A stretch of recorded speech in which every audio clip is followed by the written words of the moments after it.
Salve, salve! Seja muito bem-vindo, muito bem-vinda a mais uma edição do Pod Mais Alego, podcast em parceria do Mais Goiás com a Assembleia Legislativa de Goiás. Dessa vez, nessa edição, entrevistando mais um deputado lá da Assembleia.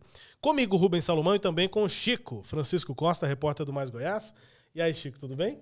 Tudo ótimo, Salomão. E aí? Estamos aí, com essas águas aí de março, que estão dando uma complicada. Tomou chuva? Tomei chuva algumas. Nessas últimas semanas eu tomei algumas chuvas, mas daqui a pouco a chuva vai embora e vem aquela secura. Mas bora lá, mais uma edição do Pod Mais Alego chegando e nosso convidado hoje é o deputado estadual Lineu Olímpio, do MDB. Deputado, muito obrigado pela presença aqui, para conversar com a gente. Tudo bem? É um prazer, viu, Rubens, Francisco, poder participar desse programa tão interativo aí que é o Pod Mais Alego, E como vocês estão falando aí que pegou chuva, também peguei chuva para chegar aqui, viu? Ninguém está imune. Chuva e trânsito complicado. Quando chove Goiânia, é um transtorno para todos nós. Um prazer dirigir, Eu costumo dizer que pode ser terapêutico, pode ser uma oportunidade terapêutica. É uma oportunidade de ouvir um podcast, Pode ouvir um podcast. Também, E é uma terapia para saber como está seu estado. A cidade também, Afinal de contas tem eleição no ano que vem, mas isso é assunto ainda para a nossa entrevista. Bom, deputado, vamos falar sobre a eleição, Tá em tempo. O senhor foi prefeito de Jaraguá e candidato a deputado estadual em 2018 e agora em 2022. Como é que o senhor avaliou essa disputa, E ir para as urnas nessas duas eleições polarizadas, Com essa... Parece que foi diferente pedir voto quando o senhor começou a pedir voto lá atrás. Como é que foi chegar à Assembleia nessa última eleição? Difícil também.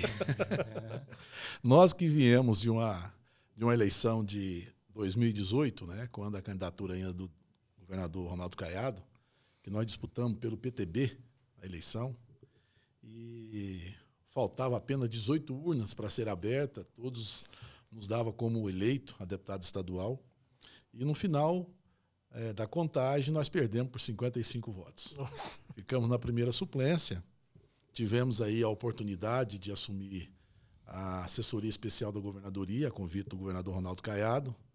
Então logo ele me convida para assumir a presidência da Companhia Estadual de Abastecimento, SEASA, e através disso nos deu uma visibilidade maior, porque é uma empresa que representa ali 126 municípios do estado de Goiás na produção, e com isso deu a oportunidade de nós também desenvolver ações não apenas de abastecimento, acompanhamento da produção, mas também algumas ações sociais que é possível através daquela empresa, pela maneira que os empresários, que os produtores têm em relação às famílias mais carentes. É uma pasta com muito apelo, com a população. Inclusive, é uma pasta que contribuiu para essa eleição de agora, porque o senhor entrou pelo MDB, um partido que teve 6 eleitos, um partido sempre competitivo, na Assembleia Legislativa, um partido bem difícil. Acho que se bobear até mais difícil que o PTB, Mas na realidade a nossa decisão de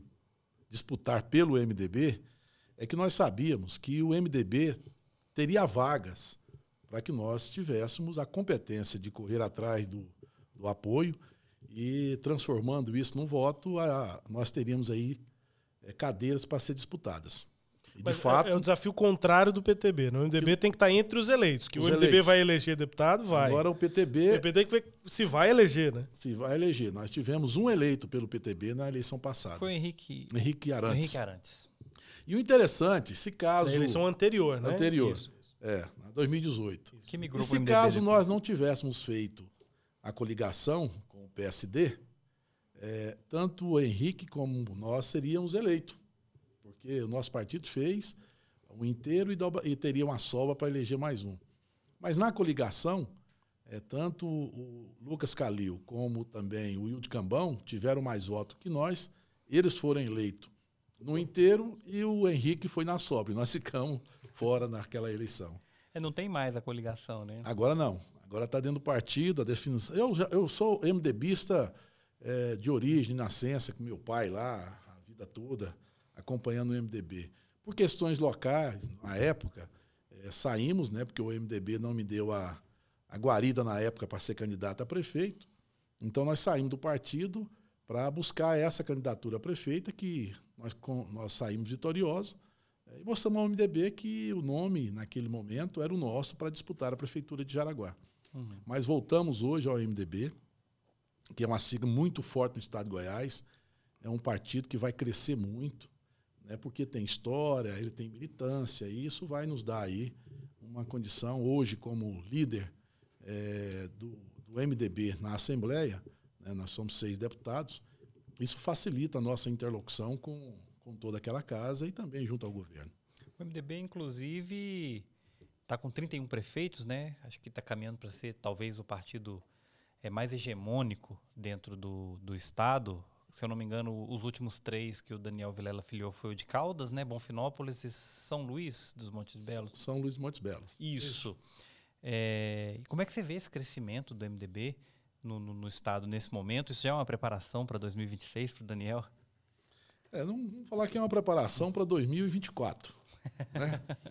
Os prefeitos, tanto vereadores, têm buscado o MDB como uma sigla forte, que todos os municípios goianos têm uma militância também consolidada. É um partido que está presente em todos os municípios.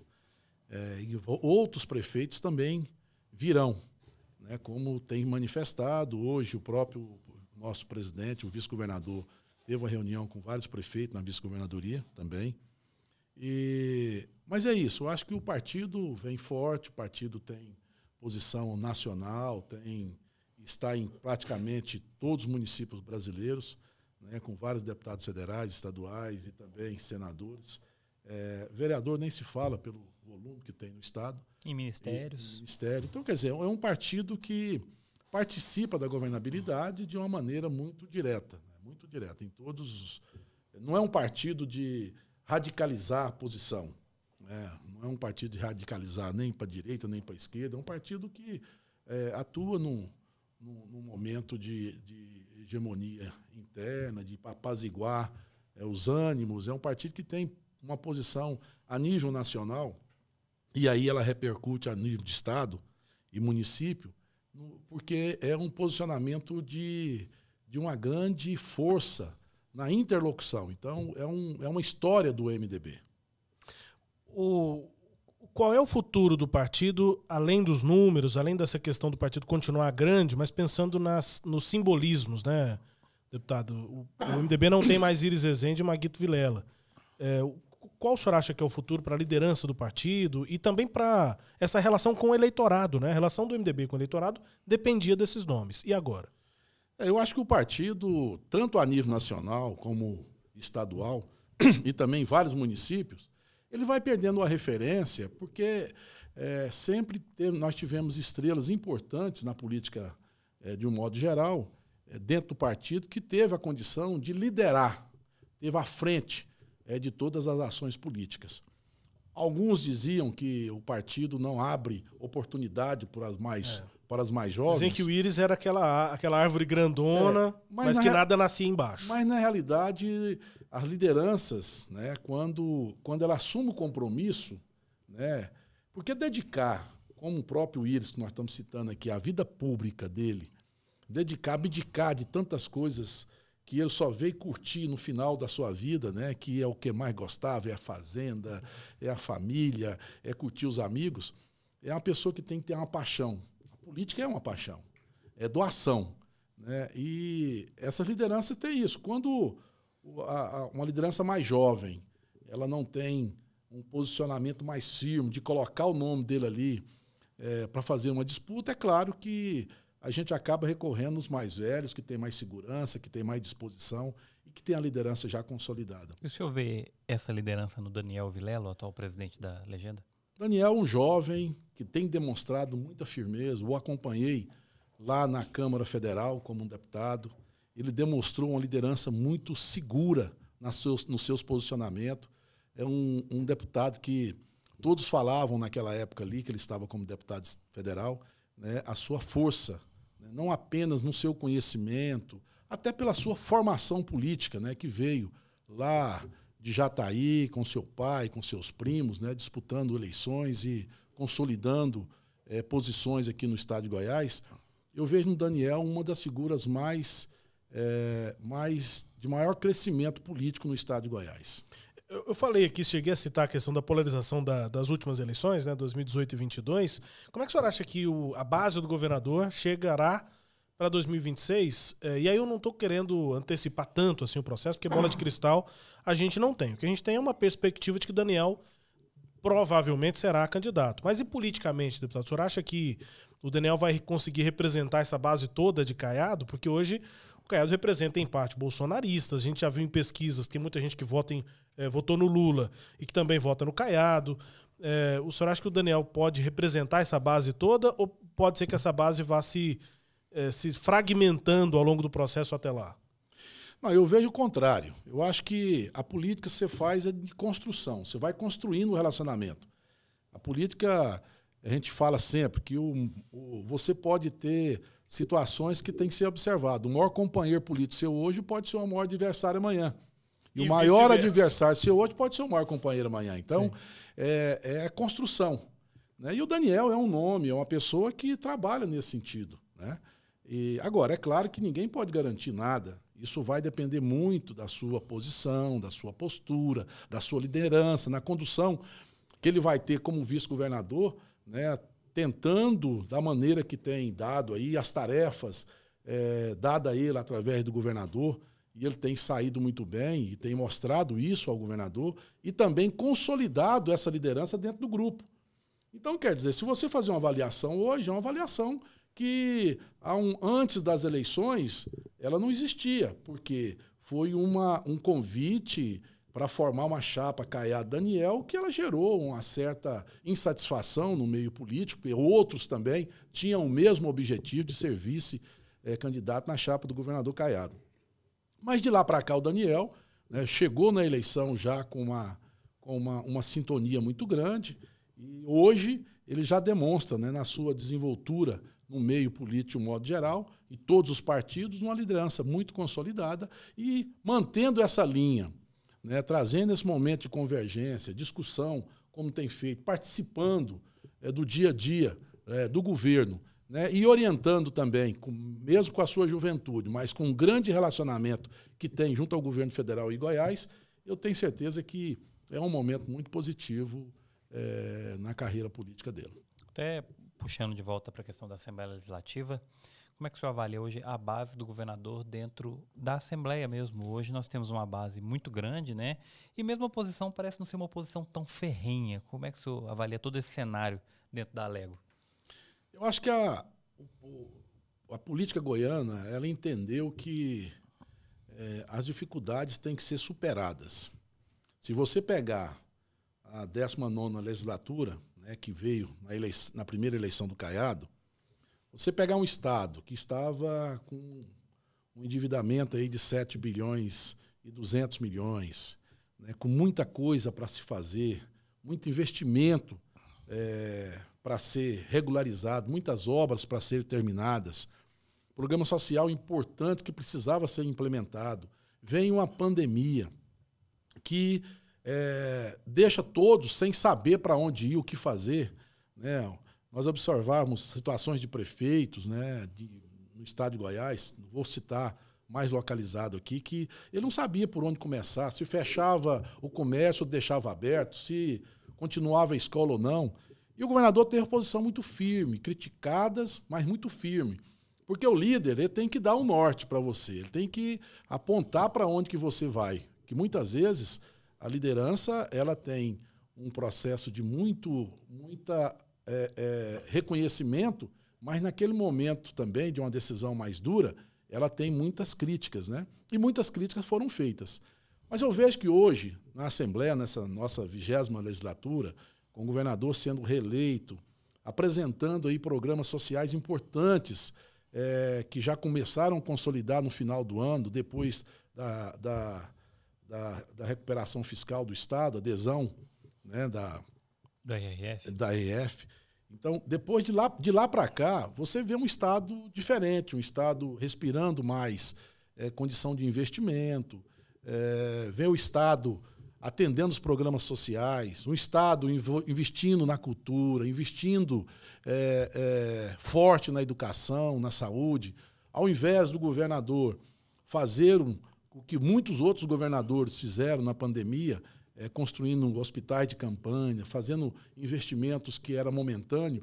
Ele focou em estruturar a questão da saúde no estado de Goiás, na construção de prédio, assumindo responsabilidades de alguns municípios goianos, regionalizando a saúde, buscando muitas vezes a questão da estadualização de hospitais municipais para poder atender de um modo geral. Então, eu vejo que nós chegamos hoje, na 20ª legislatura, com uma condição de levar mais serviços, mais recursos e mais benefício para a população goiana. E aí isso esvazia a oposição, o senhor avalia assim? Não é que esvazia a oposição. A oposição ela tem, hoje, uma situação muito favorável também junto ao governo. O governo ele tem demonstrado, desde o seu primeiro mandato, um governo muito republicano. Né? Tanto é que todas as transferências para os municípios, as obrigações constitucionais são repassadas, cumpridas no momento. Então, isso esvazia um pouco o discurso da oposição. Né? Mas a oposição continua dentro dentro das suas pautas, discutindo, brigando, exigindo. Nós estávamos lá agora há pouco, né, e discutindo lá com alguns membros da oposição em relação aos repasses aí, o reajuste dos professores, e falando exatamente isso. É muito fácil, muitas vezes, eu que fui gestor, a pessoa falar, não, vamos ter o aumento de tantos por cento. Não tem nada mais favorável, né, nada mais necessário do que o reconhecimento a essa classe tão importante. E é necessário dar, é obrigado a fazer o mais rápido possível. Só que tem alguns municípios que não dão conta de fazer. Então, nós temos que buscar mecanismo, ou através de uma parceria com o governo do estado, ou o próprio governo federal, né, fazer essa parceria com o município para que a gente possa atender todos os professores goianos, todos os professores brasileiros aí, que têm uma carreira tão importante, uma ação tão importante na sociedade, precisa desse reconhecimento.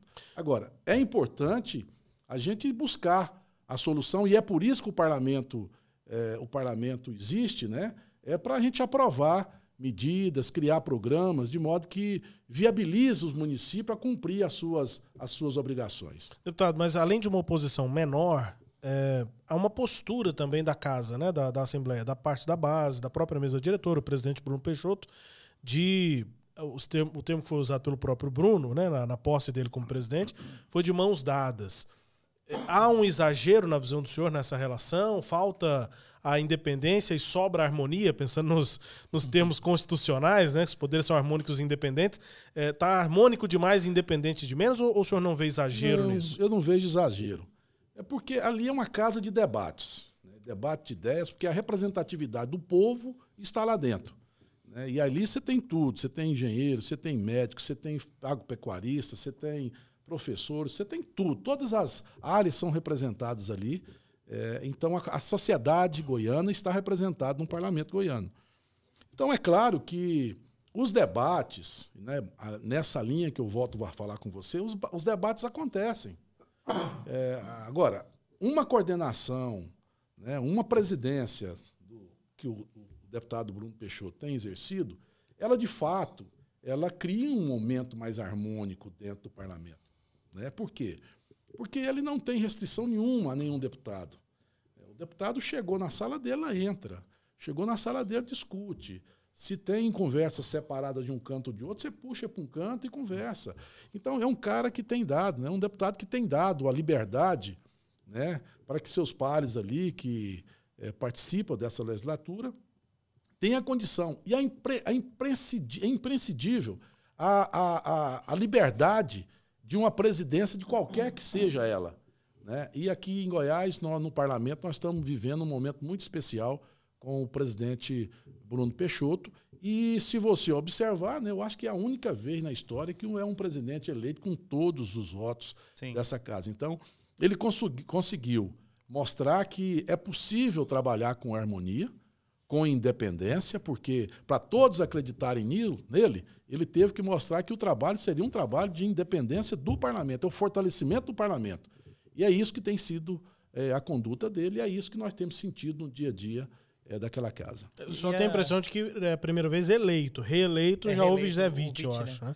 Que foi reeleito com todos os votos. Mas aí reeleito é uma coisa, eleito é outra história. A situação, né? Já é diferente. Eu queria saber também como é que está a relação entre os deputados, né? Na 19ª legislatura a gente tinha alguns arranca-rabos de vez em quando. E nas anteriores, então, era super divertido acompanhar. Sim. Não era, provavelmente não era tão divertido estar lá no plenário. Tinha umas figuras assim icônicas como Cláudio Meirelles, que às vezes puxava uma briga, o Amaury brigando com alguém também, o Major Araújo. Como é que está hoje? A relação entre os deputados também está mais harmoniosa nessa legislatura? Pelo menos nesse primeiro momento, né? É o que nós estávamos falando aqui. Eu acho que é o local do debate, é o local de discutir as ideias, né, e o convencimento.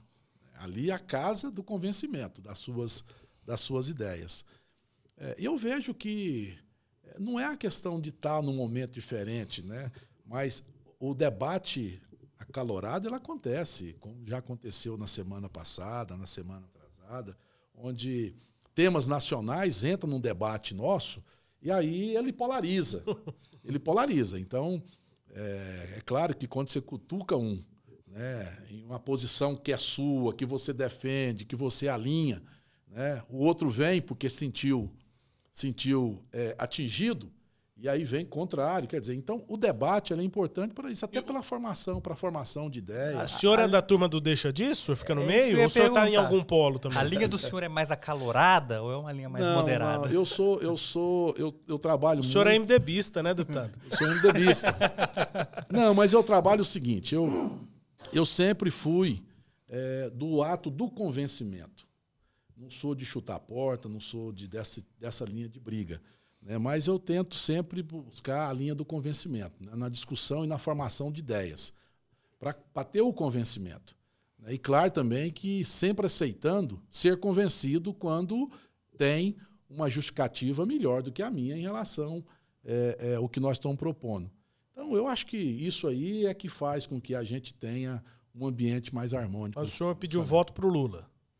Não, eu não pedi voto para Lula. Nem para o Bolsonaro? E nem para o Bolsonaro.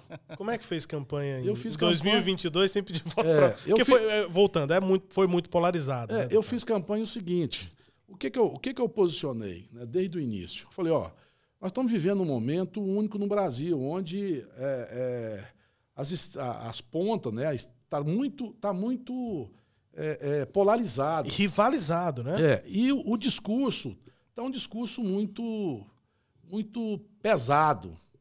Eu respeito a posição daqueles que é de direita radicalizada e respeito também o que é de esquerda radicalizado. Mas você acha que o Lula é uma esquerda radicalizada? Não estou colocando que o Lula falando do debate, né? Estou falando do debate. Do debate em si. Do debate em si. Eu não estou colocando nem diretamente. Estou falando que tem pessoas que têm, né? Isso bem. E são as pessoas para quem o senhor tem que pedir voto. Tem que pedir voto. Então, se você posiciona, e agora é claro que tem muitos candidatos que posicionar porque é diretamente ligado àquela área. Né? Então, ele era necessário, porque o eleitor dele estava ali. Então, eu tive um posicionamento de respeito ao eleitor. Né? Quer dizer, respeitando também a posição nossa, mas respeitando o eleitor. Uhum. E fizemos isso, né? E todos eles entenderam bem. Eles mesmos pediam para mim, Lineu, não entra nessa discussão. Nós temos aqui a defesa direta do governador Ronaldo Caiado, que também, por sinal, levou uma campanha com mais tranquilidade, que não é da sua maneira, mas ele entendeu também. Ele já tinha mudado o jeito de fazer campanha em 18, né? Exatamente. Então, eu acho que foi nesse sentido. E não fui só eu que fez campanha nessa posição. Vários foram os candidatos que posicionaram, que tiveram uma posição mais independente com o seu eleitor, respeitando a posição do seu eleitor para merecer dele, né, a confiança de nos colocar ali no parlamento e a gente discutir as ideias que beneficiam. O senhor acha que a eleição do Lula foi melhor do que seria uma reeleição do Bolsonaro? Eu sou muito favorável também à questão da discussão de um modo geral e eu não sou contra a reeleição.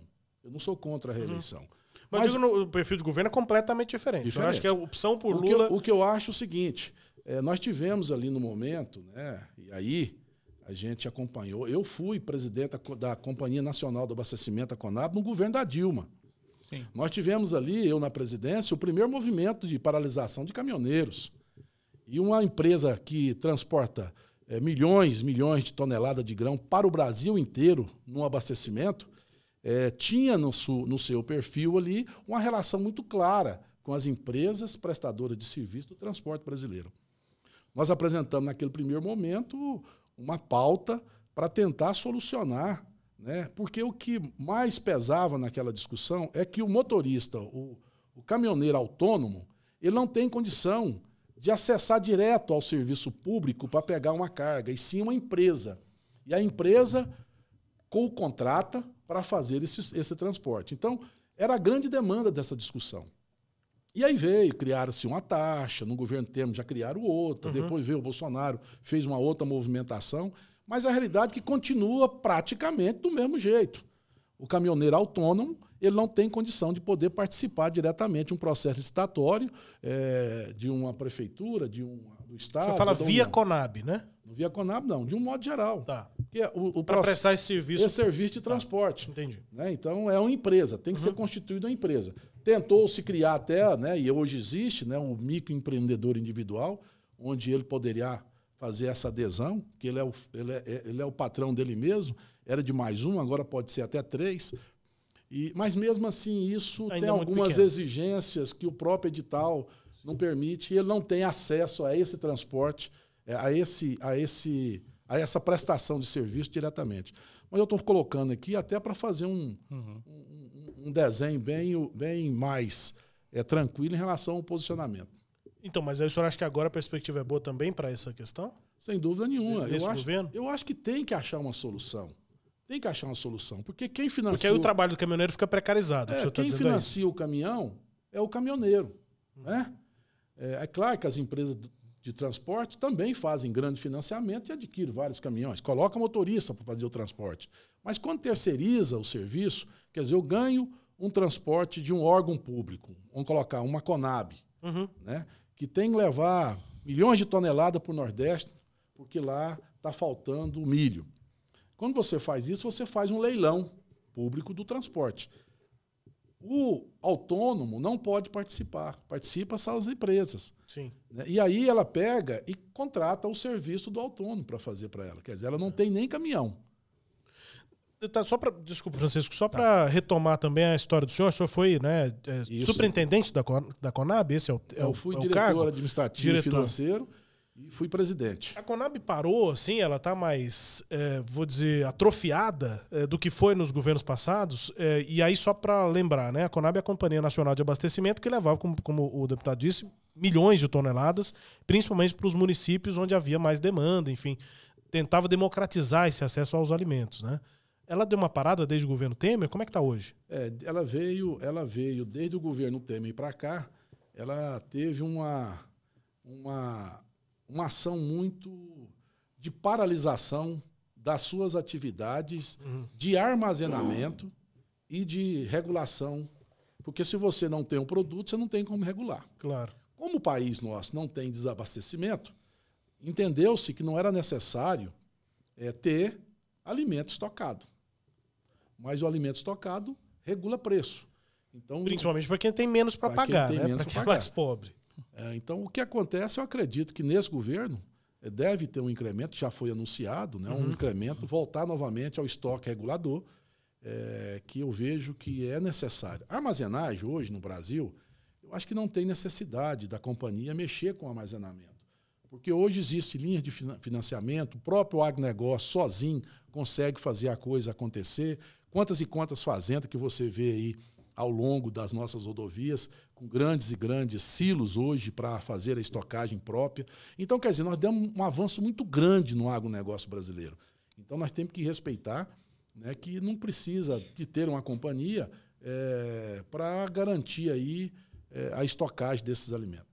A gente, no último encontro, conversou com o deputado Renato de Castro. Ele tem uma visão de economista sobre o futuro do preço da carne. Eu queria saber do senhor. A gente teve uma queda esse ano, né, nos preços da proteína animal.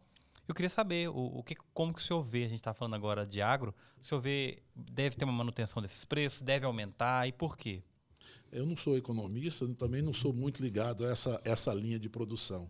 Mas eu vejo o seguinte, sabe, que existe uma média atingida já a nível mundial, né? Quer dizer, quando a soja começou a elevar seus preços, quando nós saímos ali da saca de 80, 90, 100, e hoje atinge esse patamar aí, ela chegou também de um nível. Ela não vai ter aquele aumento muito grande, né, e nenhuma diminuição muito grande do preço. Uhum. Ela já chegou e estabilizou, porque isso já faz parte do mercado mundial. Agora é consumo. Né? Consumiu, aumenta um pouquinho, né? Diminuiu o consumo, ou então o estoque está bom. Então, isso é regular preço. Sim. Mas eu vejo que o mercado, de um modo geral, eu lembro que discutia muito isso, né? Que era $20, né? Rodava de um lado para o outro, né? E hoje a coisa mais ou menos está nessa linha. Quer dizer, é claro que agora, quando anuncia aí um fechamento da importação de produtos aqui do Brasil para a China, isso impacta. Sim. Impacto é grande, né? Mas isso é momentâneo. Sim. Isso é momentâneo. A hora que voltar novamente, é claro que quem precisa vender nesse momento, né, sofre. Né? Quem confia no ovo sofre. Quer dizer, então, é questão de mercado mesmo. Mas não é muito a minha área para discutir com detalhe, não. Mas de um bifinho o senhor gosta. Adoro. Então acaba tendo impacto também. Lineu, o senhor foi do PTB, né? O partido, na época, presidido pelo Jovair Arantes. Como é que está hoje a sua relação com o Jovair, que hoje assumiu a Secretaria de Governo aqui na Prefeitura? O senhor ainda conversa com o Jovair? É um grande amigo que eu tenho, uma pessoa que eu respeito muito. Né? Tive a oportunidade de o apoiar em Jaraguá por vários mandatos. Tive a oportunidade de trabalhar com ele em Brasília também. Fui da liderança nacional do PTB no Congresso. Vocês fizeram dobradinha em 2018? Fizemos dobradinha em 2018, nós fizemos. E também o apoiei em 2014, né, quando ainda prefeito em Jaraguá. Aliás, 2012, quer dizer, na realidade eu apoiei o Jovair em 4 oportunidades. Né? E é uma pessoa que eu tenho um respeito muito grande, por um grande articulador que é, um cara que conhece de política nacional, né? É um cara que cisca para dentro. E hoje eu vejo que esse cargo que ele assume aí na Prefeitura de Goiânia, né, e tendo aí a liberdade para poder atuar, sem dúvida nenhuma, ele vai poder tentar aí, quem sabe, conseguir, pela sua competência, acalmar os ânimos aí entre o Executivo e o Legislativo na Câmara Municipal. O senhor tem acompanhado essa briga do Executivo e Legislativo? Inclusive tem essa ceia agora da Comurg, né? Você acha que ele tem o que precisa para mediar essa harmonia entre os poderes? O problema é que uma CPI, ela paralisa tudo, né? Uma CPI, ela trava a casa. E é claro que o foco agora, em todas as discussões, de todas as matérias, todo dia é um fato novo, né, que muitas vezes é especulação ou não, né, porque quando você tem uma CPI, levou-lhe um fato novo, se é verdade ou não, se tem fundamento ou não, é uma matéria nova, é uma discussão nova. Então, uma CPI atrapalha muito uma administração, mas quando necessário tem que ser feita. Né? Mas essa harmonização, essa articulação do Jovair, o senhor disse de acalmar os ânimos, né? Acalma os ânimos, hoje nós estamos em 2023, 2024 a eleição vai chegar, acalma os ânimos também para a eleição. O que a gente ouve hoje, o que a gente ouve hoje entre os vereadores é de que a avaliação é de que o prefeito Rogério Cruz não tem uma reeleição viável. E aí muitos já estão começando a buscar outras alternativas. E o MDB nessa história, deputado? O senhor acha qual deve ser o caminho do MDB na eleição do ano que vem em Goiânia? Não, é isso aí que eu estou falando, que eu falei com vocês aqui. É muito dinâmica a questão política, né? Um quadro hoje não significa que ele prevaleça até o processo eleitoral, né? E a gente tem observado, o tempo hoje está fechado para o Rogério Cruz, mas pode ser que ele abra o sol. Isso aí, né? Não. Você tem. Eu sempre, quando eu fui prefeito durante 8 anos, você tinha uma avaliação lá em cima, aí depois começava um período de chuva, como está acontecendo agora, o buraco aparece, a lâmpada queima, o carro atola, o povo xinga, e o rádio fala, e aí acabou. As coisas diminuem. Sim. Nós somos muito do meio, né? Aí o meio reclamou, você sente a reclamação também, porque você está passando por ele. Agora, não significa que você não tenha condição de reestabelecer, né, a liderança, a popularidade. O que não pode, de maneira nenhuma, é você perder a credibilidade da palavra, né, a credibilidade dos compromissos, né, e a credibilidade moral.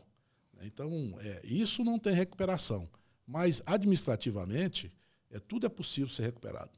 E como é que, a gente aproveitando esse gancho de Jaraguá, qual que vai ser o seu papel no ano que vem em Jaraguá? O senhor ainda pensa em disputar o executivo mais uma vez? Vai apoiar alguém? Não, como é que vai ser? Nós temos lá hoje o prefeito Paulo Vitor, né, que tem dado um show de administração, menino novo, jovem, não sei se vocês o conhecem, mas ele teve a oportunidade de, quando prefeito, trabalhar comigo, com seus 18 anos. Eu não conheço pessoalmente, mas uma pesquisinha aqui para conversar com o senhor, o que eu percebi lá é que está difícil de arrumar candidato na oposição, né? Hoje que ele é muito favorito e que o pessoal não está conseguindo articular direito uma oposição contra ele. Política é isso que eu estou falando, né? O momento diz isso, né? Não significa claro, que isso vai acontecer. Falta um ano e meio. Mas ele está muito bem.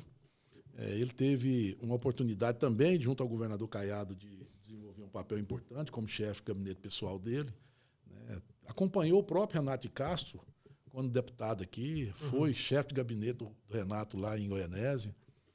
E o nosso candidato à reeleição. É a pessoa que nós temos nele a confiança total de poder conduzir aí para frente aí as ações políticas no município e na região. E o senhor pensa em algum momento retornar ao executivo? Não. Hoje não, né? Não, porque o executivo é um trabalho muito presente dia a dia, sabe? Eu sempre falo que ser prefeito, a pessoa tem que ser prefeita até para melhorar a sua vida em termos de saber receber as críticas.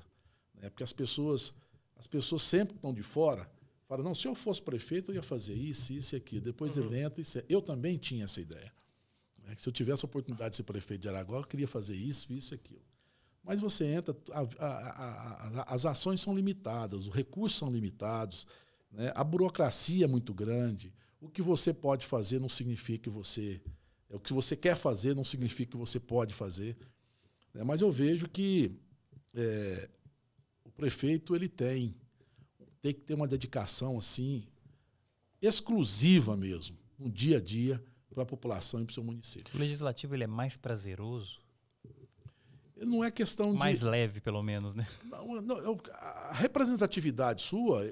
O pessoal fala, o deputado, né, o deputado federal, estadual, senador, mas o caboclo trabalha ali na Assembleia terça-feira, tem sessão quarta, quinta, mas tem sessão solene na segunda, tem sessão solene na sexta. Na sexta-feira à tarde, a comissão, na sexta-feira você viaja, você tem que visitar os municípios.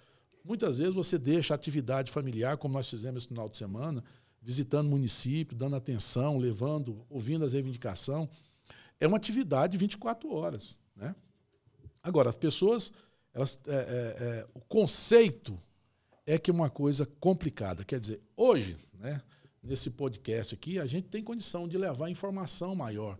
Né? Nós temos outros mecanismos que a própria Assembleia tem usado para levar para a comunidade, né, para a população, as informações e o que é discutido no dia a dia dentro da Assembleia.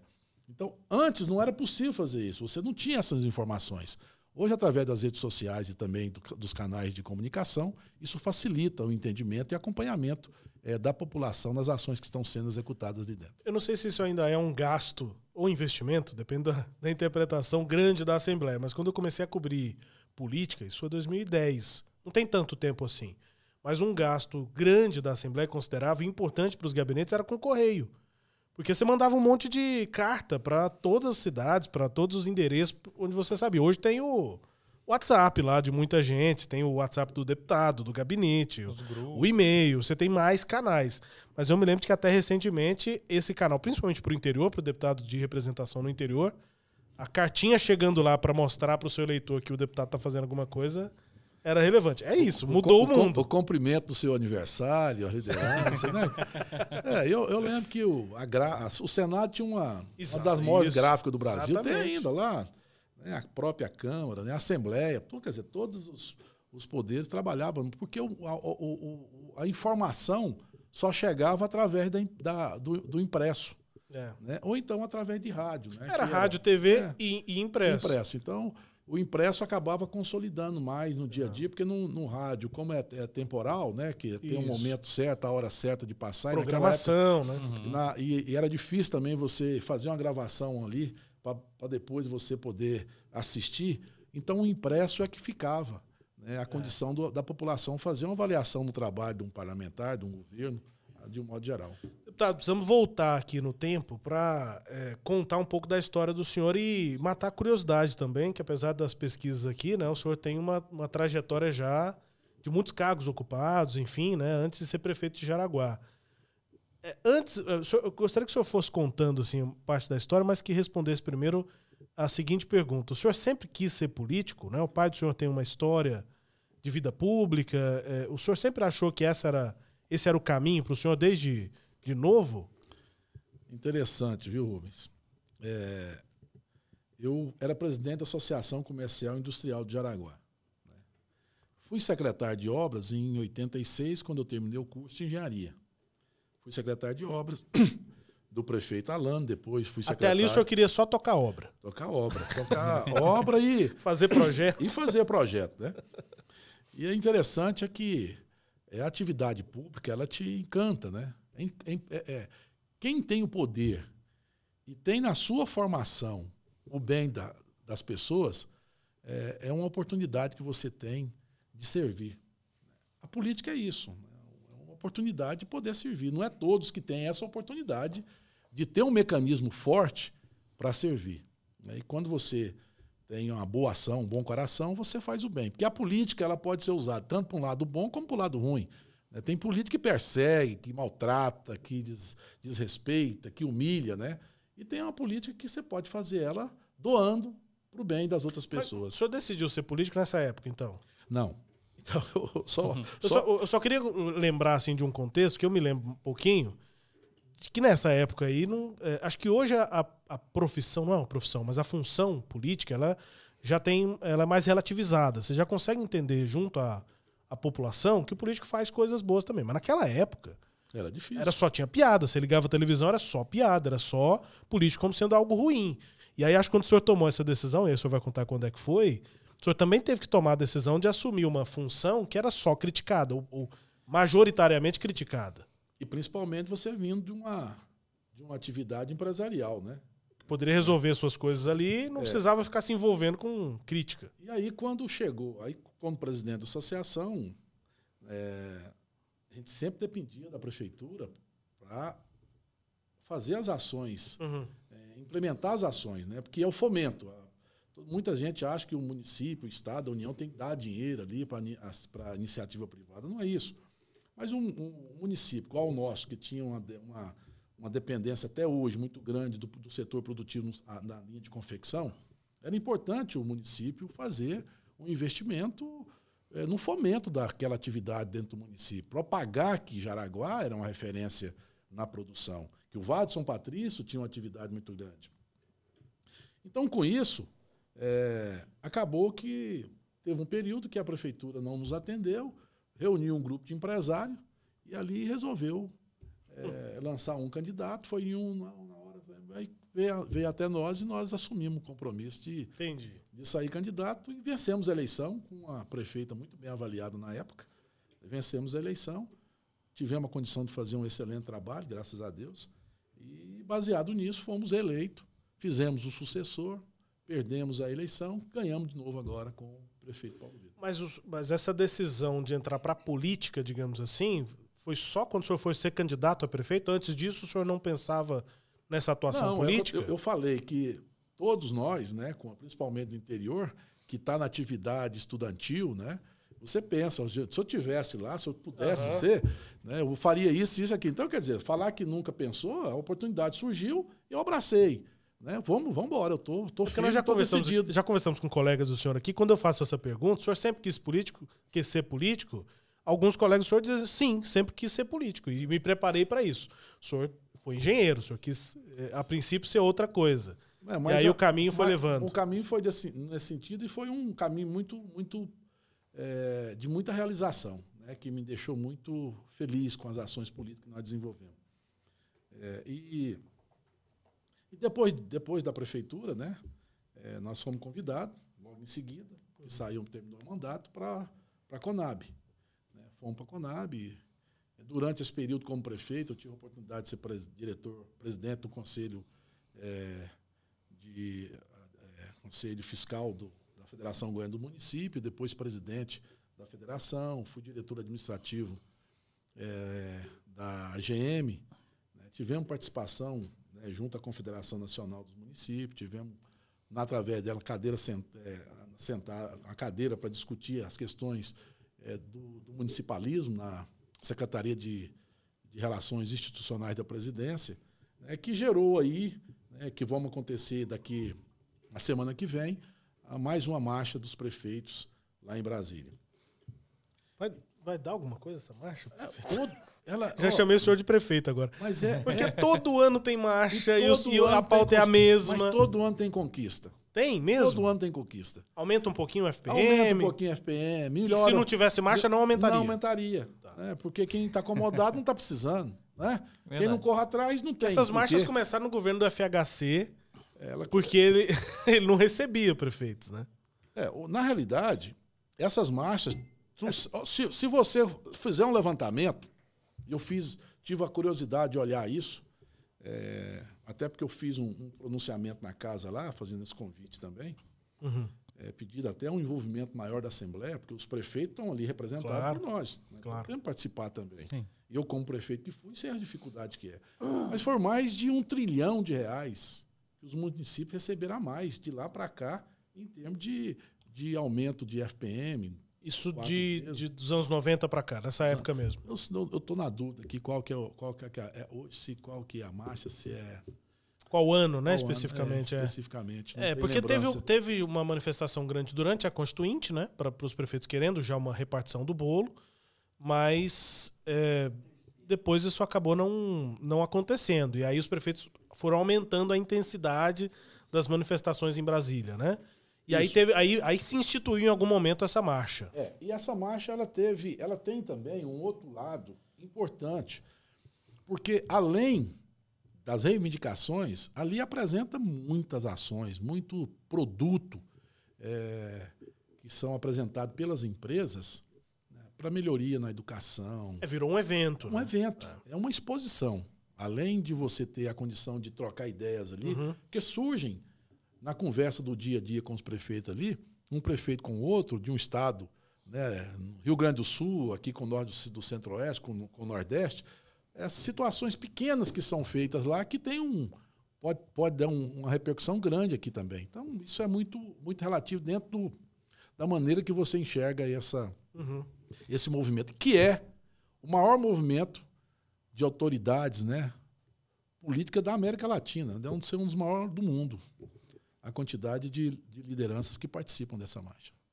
Acho que dá tempo de fazer mais uma, né? Eu só estou pensando se é o maior do mundo, porque quando você lembra de Índia e China, qualquer coisa que eles fizerem... É maior, mas da América Latina é o maior. Com certeza Fala, Chico. O senhor contou um pouco da sua história até aqui, mas e o futuro político? O senhor já disse que não pensa no executivo, mas e no legislativo? Quais são os próximos planos? Nós vamos trabalhar firme nesse mandato, né? Buscar ampliar nossas parcerias para vir a reeleição para deputado estadual. Esse é o projeto nosso. Não tenho projeto nesse momento aqui para a próxima legislatura para ser candidato a deputado federal, não. Pode ser, quem sabe, lá na frente, outro projeto. Mas hoje não. Hoje nós vamos trabalhar bastante nessa legislatura, né, poder contribuir com os municípios, ampliar a nossa base e, dando tudo certinho, a gente buscar uma reeleição aí na próxima. Não, o senhor foi rápido, eu vou fazer mais uma. Fala. Tem um movimento de retorno de MDBistas para o MDB, né? Entre eles, a gente já discutiu a possibilidade anteriormente com o Renato de Castro, que rompeu na época da primeira eleição do governador Ronaldo Caiado, e mais recentemente tem a discussão do Gustavo Mendanha. Qual que é a sua opinião sobre esse possível retorno de MDBistas? Eu acho que é importante, muito importante. Não significa que uma decisão política sua naquele momento, ela não pode ser reavaliada. O próprio Daniel, né, que todos naquela época o queria como um vice do Caiado, mas ele teve um posicionamento, né, o várias lideranças do grupo achavam que o partido tinha que ter o candidato e ele acabou saindo candidato. Reavaliou, entendeu que no momento era importante fazer essa união com o governador Ronaldo Caiado, um partido forte, que tem a representatividade grande no governo federal, que também está ajudando o governo Caiado. Então, eu vejo se amanhã o próprio Gustavo Mendanha, né, que é um jovem dinâmico, mostrou como um grande administrador, como prefeito de Aparecida, né, ele entender, né, e o partido convidando para retornar à base, ele entender que é o melhor, eu não vejo nenhuma dificuldade de nós, membros do partido, rejeitar uma volta de um membro para o seu ninho. Deputado, só para finalizar, o senhor falou sobre política como nuvem, pensando aqui na Prefeitura de Goiânia, né, nessa articulação atual. Mas e para o MDB? O senhor acha que o partido tem de necessariamente ter uma candidatura própria em Goiânia no ano que vem? Eu acho que o partido tem força em Goiânia, tem nomes bons, e isso vai depender muito da composição. Se o partido entender que naquele momento tem nome competitivo para disputar uma eleição, e nós temos vários nomes aí, como a própria filha do Ana Paula, do governador Iris Rezende, né?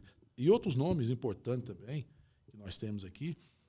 Se o partido entender, eu acho que o partido tem na sua história, né, colocado nomes para a Prefeitura de Goiânia, para o governo de Goiás. Então, eu acredito que é natural uma candidatura do MDB, própria do MDB. Não significa que não possa fazer uma aliança, né, como foi feita agora na reeleição do governador Caiado. É isso, deputado. Diga. E só para complementar aquela pergunta sua, em relação à questão política em si. A história. A história. Aí, quando eleito prefeito, tinha uma galeria dos prefeitos lá. E nós constituímos um grupo, porque nós observamos que tinha falha de anos ali. Então, tem que ter alguém que está faltando aqui, né? Nós criamos uma comissão, fizeram um trabalho, que Jaraguá tem 286 anos de fundação. Fizemos ali uma pesquisa aí. O meu bisavô foi prefeito. O meu avô foi prefeito. Não estava no registro nem da prefeitura, nem da família. E minha mãe nunca havia contado isso para nós, né? Eu sabia que o meu avô tinha tinha uma atividade política, ele exercia ali uma ação de um farmacêutico, né? Sim. Naquela época não tinha muito farmacêutico, mas tinha muitos práticos que davam ações com a profissão. E aí montamos lá a galeria, aí tem vários primos, né, da minha mãe, né, meu avô, meu São todos bisavô. olímpios também? Não, Olímpio já é do meu pai. Ah, tá. A família nossa é Gomes Pereira da Silva. Então, uma família mais tradicional aqui nessa região. Que nossa, é a parte da mãe do senhor é o Gomes Pereira da Silva. Então o senhor tem bisavô, primos, alguns? Isso. Nós temos um sangue tem um sangue político correndo na veia aqui. O senhor está querendo dizer que talvez o senhor foi engenheiro, mas talvez estivesse mesmo predestinado a ir para a política, não tinha o que fazer, não tinha muito o que fazer. A política, ela é... Eu sempre falo o seguinte, que a política é uma experiência boa, porque você tem que encaixar dentro da vontade da sociedade, né? E a sociedade, muitas vezes, pede alguma coisa que é totalmente absurda, mas ela não faz. Ela não faz por nenhum tipo de abuso. Muitas vezes, pela própria falta de conhecimento que é possível ou não. E se você responde com ignorância... O problema é prometer, né? A promessa é o grande problema que tem. A população eleitoral pode querer. Mas você pode observar que até isso tem evoluído muito, né? Sim. Tem evoluído muito. Antes... A promessa era a definição política. Hoje em dia não é mais isso. A população entende o que é possível. Muita gente entende o que é possível e o que não é. Então não adianta querer falar coisas que não são possíveis, que as pessoas hoje têm o Google aí e vê muitas vezes o que está na legislação. Acho que mudou duas coisas aí. A cobrança da promessa. Então, por mais que o candidato prometa alguma coisa absurda, depois ele vai ser cobrado para cumprir mesmo essa coisa absurda. Se ele não cumprir, dá um problema. Mas há também essa coisa da informação. Os eleitores estão sabendo mais o que cada um faz. Então, se o deputado prometeu a construção de um grande hospital na região, o deputado, não é impossível, mas não é exatamente o que o senhor vai fazer sozinho, né? Não, e nem é não é função dele. Não é função dele. Não é função dele. Ele pode até viabilizar dentro de um projeto. É a emenda dele, ele pode articular, né, com o governo. Mas a decisão é do executivo. Sim. Mas só para finalizar aqui essa questão da nossa fala aqui com vocês, eu vejo o seguinte na política, e aí a gente vai adquirindo isso, que não tem um mecanismo melhor de você ter relacionamento, criar relacionamento, do que através da política. Porque na política você tem acesso a todas as pessoas, né? Ao pobre, ao rico, né? Ao negro, ao branco, a doméstica, ao empresário. Quer dizer, você tem acesso a todos, todas as reivindicações chegam até você, você tem condição de formar ideias e respeitar as pessoas. Então, tem muita gente que é muito rico e não tem relacionamento. Né? Tem muita gente que é muito rico e não tem roda. Né? E muitas vezes a política te dá essa condição de poder participar. Né? E nunca esquecendo que o cargo é maior do que a pessoa. Né? O cargo é maior. Se respeitar o cargo, né? Quem respeita. Eu sempre falo que muitas vezes a pessoa chega e convida o prefeito para ir num casamento. Convida o prefeito para ir num batizado, num aniversário. E aí, quando a pessoa vai, quando o prefeito vai, ele acaba falando, você sabe quem esteve no casamento da minha filha? O prefeito. Então, o prefeito, o cargo é maior do que a pessoa, né? Nessa representatividade. Então, tudo é representatividade. E a política te dá essa condição de representar o povo. E resolver problema, né, deputado? E aí a frase, eu não vou falar nominalmente aqui, textualmente, que eu não vou lembrar a frase lá do Churchill, né? Que a democracia é o pior dos sistemas, mas é melhor do que todos os outros. É ruim, é difícil, tem que articular, mas é melhor do que qualquer outro. E é isso. É o papel da política e dos políticos, né? Deputado, essa é uma primeira conversa aqui no Pode Mais Alego. A gente vai conversando com colegas, enfim, com os deputados, mas vamos recebê-lo aqui em uma outra oportunidade para outros assuntos também. Obrigado pela presença. Eu que agradeço, Rubem, Francisco, né, a oportunidade. Dizer que é um bate-papo agradável, né? Eu tenho acompanhado as outras entrevistas e vejo que todos ficam muito à vontade em relação a esse bate-papo. E é gostoso isso, porque você, quando tem a liberdade de fazer essa conversação, você facilita, né, o entendimento, né, de quem está nos assistindo. Então, fico feliz aí de poder participar. Obrigado pela oportunidade e parabenizo pelo programa. Esse programa é um programa que começou grande e vai ficar enorme. Obrigado, deputado. Que assim seja. Deputado Lineu Olímpio com a gente aqui do MDB. Com o Chico também. Até a próxima, Chicão. Até a próxima. Muito obrigado. É isso, né? Obrigado pela deferência aqui, deputado. E obrigado a você que nos acompanhou até aqui nessa entrevista, seja no canal em que você esteja nos acompanhando. E você que nos acompanha aí, se inscreva no YouTube, no canal do YouTube da Assembleia Legislativa de Goiás. Também no canal do Mais Goiás e siga também lá no Instagram. Se quiser, pode seguir também o Chico, o Francisco Costa no Twitter e no Instagram. Pode me seguir também lá, Rubens Salomão. E a gente se vê, a gente volta a conversar na próxima edição do Pode Mais Alego. Até lá. Até mais.